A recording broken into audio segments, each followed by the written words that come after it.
When you think about the boundary between Europe and Asia, many people immediately picture the narrow sea strait that is the Bosphorus, and the extensive metropolis lying on it. But whilst this is the classic embodiment of the junction of the two continents, there is another one not consisting of the sea, but of a very high mountain range, the unique region of the Caucasus.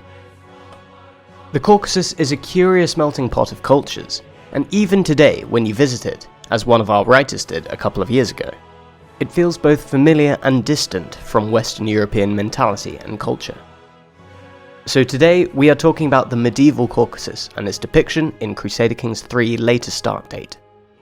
First of all, we'll go over the ancient Kingdom of Georgia, where you can find the famous Tamar of Georgia as princess and daughter of the current king. We'll talk about the Armenians within the kingdom, and then go over the Muslims in the eastern Caucasus and the Alans in the north. We hope you enjoyed this video, and if you have any questions, criticism, or ideas for other regions in the new start date we could cover, tell us in the comments or join our Discord to chat with us directly. Also, if you are in a position to do so, we are grateful for any donations on our Patreon, which is linked in the description. Oh, and be sure to like and subscribe to never miss an episode of History in Bits.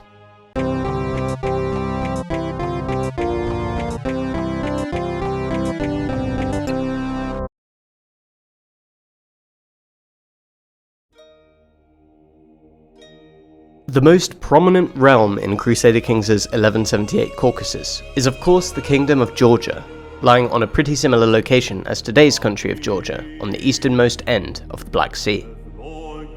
We have King George III of Georgia here, who is 55 years old, an Orthodox Christian from the Bagrationi family, and he has a wife called Buradukhan and 2 daughters.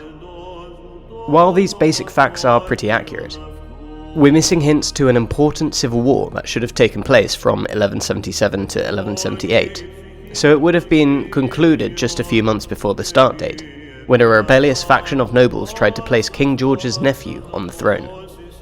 Most importantly, we're missing said nephew, since when you check the Bagrationi dynasty tree, you can see the king's dead older brother, David II, but not David's son Demma, who the whole faction was about. By the way, the Bagrationis, who ruled Georgia well into the 19th century and are still not entirely out of the question of possibly heading a restored Georgian monarchy, claimed to be descended from David, the biblical second king of Israel. Understandably, Paradox did not put this in their dynasty tree, but started it with Smubat and Bagrat, whose birth they date to 260 AD and 280 AD respectively, and who are already quite difficult to account for. Anyway, back to current King George III. He actually ascended to the throne peacefully in 1156, following the death of his father, Demetrius I. But prior to this, in 1154, George's brother, David, led a rebellion against their father, resulting in Demetrius's deposition, because Demetrius had actually favoured his younger son George and wanted him as successor. Anyway, David's reign was short-lived. He was murdered in 1155.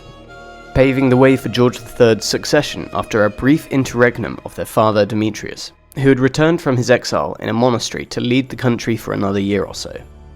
You can actually see his brother's short reign, and then the interregnum of his father again before finally George inherited the kingdom in 1156. So it is a shame that the game developers did not also create the king's nephew, Denmark. George III's reign marked the beginning of Georgia's golden age, characterized by military expansion and cultural flourishing, but he found himself in a very similar situation as King Viserys in the Game of Thrones spin-off House of the Dragon, as he did not have a male heir. His heir was, and is in the game, his daughter Tamar. However, contrary to Viserys Targaryen, George actually made his daughter not only designated heir, but also co-regent in 1178, after winning the civil war against the faction that tried to install his nephew on the throne. Unfortunately, while Princess Tamar in the game does hold land in the form of the county of Kakheti, probably so she can be in the new Call of the Empire starting scenario, she is not portrayed as George's co-regent, but she is shown as calm, diligent, and very diplomatically skilled. And her introduction in the starting scenario is both epic and historically informed. And again, it just screams to be the inspiration for George R.R. Martin's House of the Dragon. Despite the strident opposition of the Georgian nobility, the King of Georgia has made it clear that his eldest daughter, Tamar, will succeed him to the throne, an act unprecedented in the kingdom's lengthy history. It is not without reason that Tamar is one of the most famous leaders in Georgia's history. According to British art historian and Courtauld professor Antony Eastmond, she has been seen as the symbol and figurehead of Georgia's golden age, both its inspiration and its instigator. He goes on to explain that, from the chronicles we learn that by 1213, Georgia covered its greatest territorial extent. The victories of Tamar's second husband, David Slosan, and her generals, Zakaria and Ivan Mksargudzeli, surpassing even those of David IV and Georgi III. In addition to the traditional Georgian lands, Queen Tamar now ruled over much of Armenia and Azerbaijan, and held many Arab and Seljuk territories in suzerainty, including the Sultanate of Erzincan and the Emirate of Erzurum. So whilst in the game, we see that Georgia is already quite a lot bigger than the modern country of Georgia, under Tamar's leadership in the decades to come after the 1178 starting date, the country was set to further expand south and east, to include Erzurum, which you can see in-game as a duchy-tier realm, and its vassals even reaching until the Caspian Sea. Considering these adventurous and challenging historical prospects, it makes sense that Paradox made Tamar one of the leaders in the new Call of the Empire scenario, as it is a gripping story to start out as a young, unmarried Tamar, who inherits her father's kingdom and turns it into a regional powerhouse. Another historically informed character in CK3's Kingdom of Georgia is the King's Marshal, called Prince Sargis of the Zakarian Principality in-game. This character seems to refer to Sargis Zakarian, the founder of the Armenian Zakarid dynasty, who ruled over what historians know as Zakarid Armenia, the medieval period in which the Armenian vassals of the Kingdom of Georgia were ruled by them. According to another art historian, Aleksej Lidov, after the decline of the Kirakid state in the 12th century, the Zakarids went to serve the kings of Georgia, in whose name they ruled part of the Armenian territories. In 1177, their position at the Georgian court was considerably strengthened when Sarkis Mkargudzeli went over to King George III's side during a revolt of his feudal lords. The family reached the height of its power, however, in the reign of Queen Tamar. She appointed Sarkis Mkargudzeli to the most important post of Amirs Pasalar, or Commander-in-Chief of her armed forces. So basically, this guy, Sargis of the Zakarian Principality, rose to prominence and to lead the Armenians within the Kingdom of Georgia after helping King George III against the hostile faction we covered earlier, and was then made Amirs Pasalar, which basically translates to what CK3 knows as Marshal, under Tamar. I think this is a very nice touch, although of course the game has given him the title prematurely, as he apparently only rose to this position in 1181, 3 years after the new starting date. To the east of the Kingdom of Georgia in CK3, you can find 3 realms that are governed by Muslims, the duchy-tier Shardom of Kesranid, the Vilayah of Aran, and to the north of the mountains, Derbent. They are all governed by Persians, whose specific denomination is Ashraism, while in the counties themselves are Maturidi.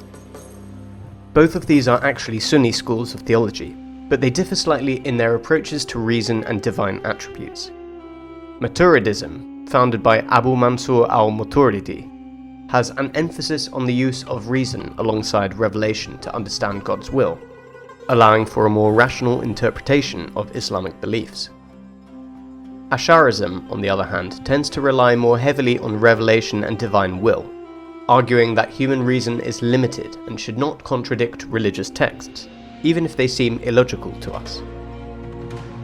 This is reflected in the game as when you look at Maturidism, while sharing the tenets legalism and fatwa with its close relative Asharism, it differs in also having the tenet adaptive, which hints to the more rational approach of Maturidism by positively changing the opinion modifier between different faith vassals and liege by +15.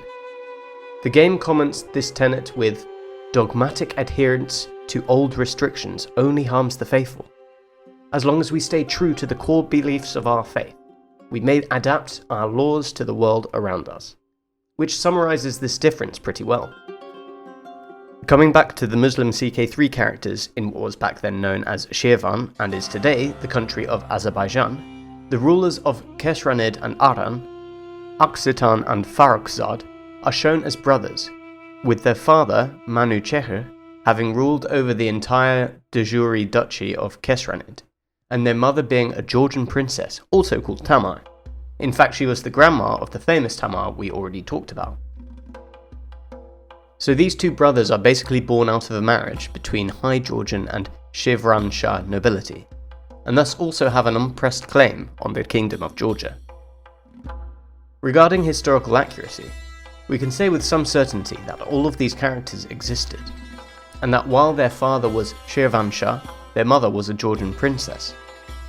We also know that after their father's death, their mother Tamar actually returned to Georgia to become a nun, so it seems she never abandoned her Christian faith despite marrying into a Muslim family.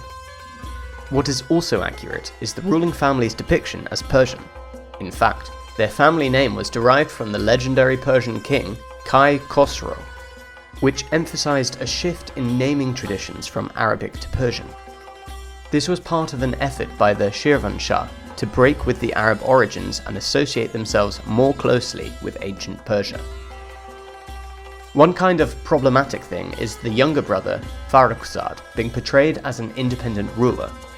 We could not find anything to support this.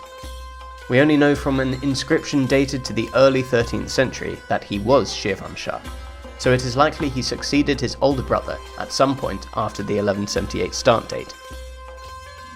Finally, moving up, Derbent is today a city in the very south of Russia, in the Russian Republic of Dagestan.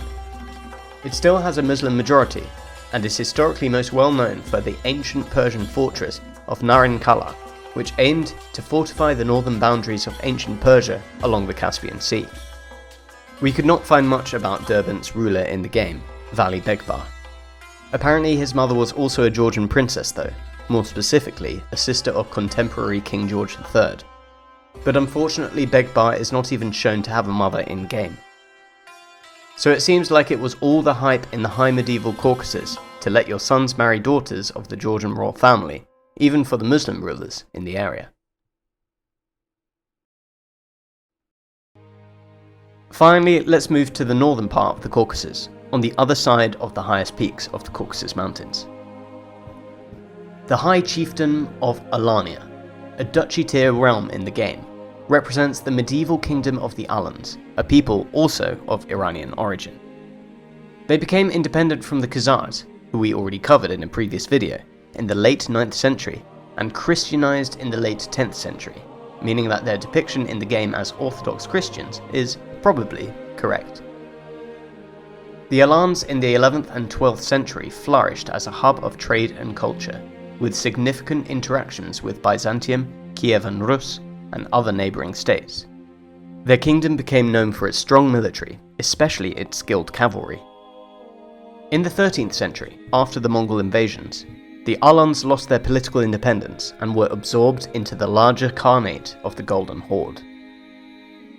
Looking at the current ruler of Alania, High Chieftain Djardaran Rusadani IV, we see that just as the Shirvanshah Aksitan we just looked at from the Khesranids, he is also a cousin of the King of Georgia. So here we have three rulers from very different backgrounds at first sight, who in the game all share the same grandfather, King David I of Georgia, father of the previous king Demetrius we already discussed. But while this is probably true for Shirvanshah Aksitan in the east, it's probably not for the rulers of Alania. They were distant relatives of the Georgian rulers though. According to 18th century Georgian prince and historian Vakusti of Kartli, who was a member of the Bagrationi family and did some genealogy into his family's origins, they share a common ancestor in King George I, who ruled Georgia from 1014 to 1027, and who you can even find correctly in the Kingdom of Georgia's title history. It is even portrayed like that in the Bagtrioni dynasty tree, where it shows a paternal line linking Dejadaron to the leaders of Georgia that goes up to George I, and a maternal line that links it to them more recently. Again, we cannot confirm this maternal line, but the paternal line seems to be pretty well established. Anyway, one character you can find at Alania's court, who is also really interesting, is Dejadaron's son, David Soslan, in the game portrayed as Soslan Dejadarani. He would eventually marry Tamar of Georgia once she became queen, and became known for his military successes during the wars against Georgia's Muslim neighbours in the south. The final realm I want to mention is Sarir, again on the coast of the Caspian Sea. Unfortunately, I could not find anything conclusive about the ruler here, Chieftain Saratan Orskuni. According to legend, Sarir was established by a general who was sent to take control of the Caucasus by a Persian king. And there are other claims that the ruling dynasty of Sarir descended from the 5th century Sasanian king, Bahram V. This is all far from watertight, but we notice that there is already a thread in the Paradox Plaza forum about this dynasty. We'll link it in the description if you want to read up on it. But basically, these guys seem to be a Christianized branch of ancient Persian nobles, who held out here until the High Middle Ages. Definitely an interesting starting position, no matter how historically accurate the details of this realm really are, or can be. So this was it for the realms of the Caucasus in CK3's new starting date. We hope you enjoyed this video, and please consider subscribing to our channel to never miss a new video of us scrutinizing Crusader Kings for historical accuracy. Thanks for watching, and see you next time for more history in bits.